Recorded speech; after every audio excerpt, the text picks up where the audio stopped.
राधे श्याम शहर का जाना माना रईस था। एक बेटा और एक बेटी के साथ उनका परिवार बहुत सुखी था। मगर उसकी पत्नी सुनैना बहुत ही कंजूस और लालची थी। फिर भी गणेश जी की इन पर विशेष कृपा बनी हुई थी। उनके यहाँ धन धान्य के भंडार थे। एक दिन राधे श्याम सुनैना से बोला, सुनो, मैं जरा गोदाम तक जाता हूँ। तब तक तुम पूजा की तैयारी कर लो। 2 तो बज ही जाएंगे। और सुनो, मोदक शुद्ध देशी घी में ही बनाना। आप जाइए, मैं सारी तैयारी करके रखूंगी। राधे श्याम के जाते ही वह बोली, अच्छा हुआ चले गए। इनको तो कुछ दिखाई नहीं देता। इनका बस चले तो पैसे को पानी की तरह बहा दें। देसी घी के मोदक। गणेश जी कौन से देखने आ रहे हैं कि मैं देसी घी में मोदक बना रही हूँ या किसी और के। ऐसा करती हूँ, मोदक की सामग्री में पानी मिलाकर मोदक बना देती हूँ। ऊपर से शुद्ध घी का हाथ लगा दूंगी। गणेश जी भी खुश और पति देव जी भी खुश। माता पार्वती बोली, हे पुत्र, तुमने स्त्री की सारी इच्छाएं पूर्ण की है, लेकिन देखो ये कितनी चतुराई से तुम्हारे प्रसाद के लिए पानी के मोदक बना रही है। हे माता, ये सब इसके पति की आस्था से मैंने इसको दिया है। वो मेरा परम भक्त है, इसलिए मैं उसकी सारी इच्छाएं पूर्ण करता हूँ। माता, वो समय भी आएगा जब ये स्त्री शुद्ध देशी घी के मोदक बनाकर मुझे खुद अपने हाथों से खिलाएगी। गणेश जी एक साधु का वेश बदलकर सुनैना के दरवाजे पर पहुंचे और बोले, भिक्षा दे बेटी। जाओ बाबा, कहीं और से लो। बेटी, दान करने से ज्ञान और धन हमेशा बढ़ते हैं। दान करूं? मेरे यहाँ कोई सरकारी खजाना नहीं खुला है। जाओ यहाँ से। गणेश जी उसकी कंजूसी देखकर नाराज होकर चले गए। पूजा शुरू हो चुकी थी। राधे श्याम ने कहा, मोदक कहाँ है सुनैना? जरा मोदक ले आओ, गणेश जी को भोग लगाना है। अभी लाती हूँ। देखो, मैंने आधा कनस्तर देसी घी डाला है इनमें। पूजा अभी खत्म भी नहीं हुई थी कि राधे श्याम बेहोश होकर गिर पड़ा। सुनैना घबरा कर बोली, अरे, ये क्या हो गया इन्हें? गणेश जी, इनकी रक्षा करना। विजय बेटा, जल्दी इधर आओ। देखो देखो, तुम्हारे पिताजी को क्या हो गया है। इन्हें वैद्य जी के पास लेकर चलो जल्दी। ठीक है माँ, अभी चलते हैं। वो वैद्य जी के पास पहुँचे। वैद्य जी बोले, राम ही जाने कौन सा रोग है इन्हें। ना तो ये देख पा रहे हैं और ना ही बोल पा रहे हैं। मुझे बहुत सी औषधियां तैयार करनी पड़ेंगी, जिसमें बहुत खर्चा आ जाएगा। वैद्य जी, मेरे पति को कुछ नहीं होना चाहिए। तो अभी आप 20,000 रुपए दे जाइए। मुझे औषधि बाहर से मंगवानी पड़ेंगी। 20,000? ये तो मेरे पति की 4 महीने की कमाई है। ऐसा नहीं हो सकता कि कुछ कम में काम चल जाए। नहीं, दवाएं कीमती हैं। अगर तुम्हें पैसा बचाना है तो कहीं और ले जाओ। अब उसके पास वैद्य को पैसे देने के अलावा कोई रास्ता नहीं था। विजय ने वैद्य को 20,000 रुपए लेकर दे दिए। इलाज शुरू हुए 15 दिन बीत गए, लेकिन अभी कोई आराम नहीं था। रात के समय सुनैना ने अपने घर में कुछ अजीब सी आवाजें सुनी।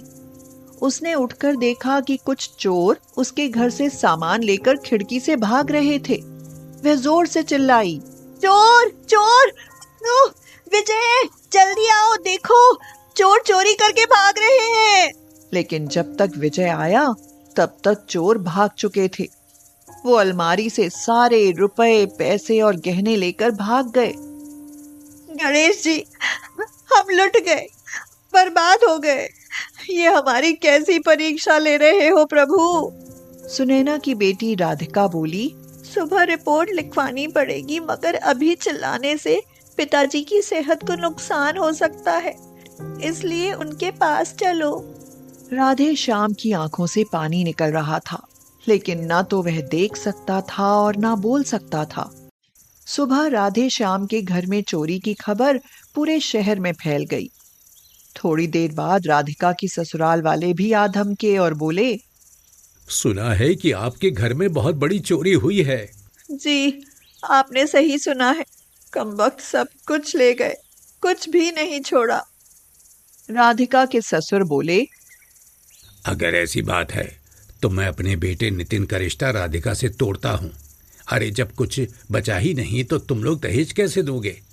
मैं अपने बेटे की शादी अपनी बराबरी की लड़की से करूंगा जो अच्छा दान दहेज दे सके।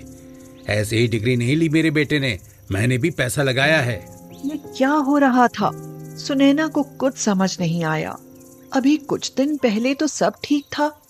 वह रोती हुई अपने नसीब को कोसने लगी। 2 महीने बीत गए। सुनैना के घर में भूखे मरने की नौबत आ गई। विजय अपनी माँ से कहता है, माँ, मैं घर छोड़कर जा रहा हूँ। आखिर कब तक पानी पीकर जिंदा रहेंगे? 3 दिन से घर में खाना नहीं बना। कुछ काम मिल गया तो आ जाऊंगा, वरना मेरा इंतजार मत करना। आज सुनैना खुद को बहुत लाचार और अकेला महसूस कर रही थी। गणेश जी भी आज उसका साथ नहीं दे रहे थे। उसे याद आया कि किस तरह राधे श्याम शुद्ध देसी घी के मोदक बनाकर गणेश जी को चढ़ाया करते थे। सुनैना गणेश जी के सामने जाकर रोने लगी और बोली,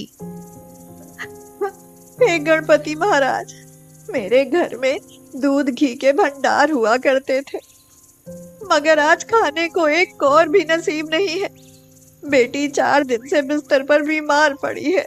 बेटा घर छोड़कर चला गया और ये तो दिन रात तुम्हारी आराधना करते थे। फिर किस कर्म की सजा दी है तुमने हमें? गणेश जी तेज रोशनी के साथ प्रकट होते हुए बोले, तुम्हारे कर्मों की सजा है सुनैना। मेरे कर्मों की प्रभु? वो कैसे? क्या भूल हुई मुझसे? मैंने तुम्हारे पति की पूजा पाठ से खुश होकर तुम्हें इतनी धन संपत्ति दी, लेकिन तुमने मेरे ही मनपसंद मोदक में पानी की मिलावट करके घी का नाम दे दिया। इसलिए मैंने नाराज होकर तुमसे सब कुछ वापस ले लिया। इतनी कंजूस स्त्री मेरी भक्त नहीं हो सकती। हे गणपति बप्पा, आपने मेरी आंखों पर बंधी हुई लालच की पट्टी खोल दी। अब मैं कभी कंजूसी नहीं करूंगी और अपने हाथों से तुम्हें शुद्ध देसी घी के मोदक बनाकर चढ़ाऊंगी। मुझे माफ कर दो प्रभु, अब ऐसी गलती दोबारा नहीं करूंगी। ठीक है सुनैना, मैं अपने प्रिय भक्त को और ज्यादा कष्ट में नहीं देख सकता और तुम्हारी कंजूसी की सजा उसे बहुत मिल चुकी। अब उसके कमरे में जाकर देखो, वो ठीक हो गया है। सुनैना ने गणेश जी को शत शत प्रणाम किया और दौड़ी हुई कमरे में गई। आप ठीक हो गए? हाँ सुनैना, गणेश जी की कृपा से मैं ठीक हो गया। अरे विजय बेटा, तुम आ गए? हाँ माँ, मुझे काम मिल गया है और काम भी राधिका के ससुर जी ने दिलवाया है। आज वो रास्ते में मिले। उन्हें अपनी गलती पर बहुत पछतावा है। अब राधिका की शादी नितिन के साथ ही होगी। कुछ देर बाद पुलिस आ गई। उन्होंने बताया, आपके घर से चोरी हुआ सारा सामान मिल गया है और हम आपका सामान लौटाने आए हैं। सुनैना की आंखों में खुशी के आंसू आ गए। हे गणेश जी, अब 1-2 नहीं बल्कि पूरे सेवा मन से देसी घी के मोदक बनाकर दान करूंगी। हाँ।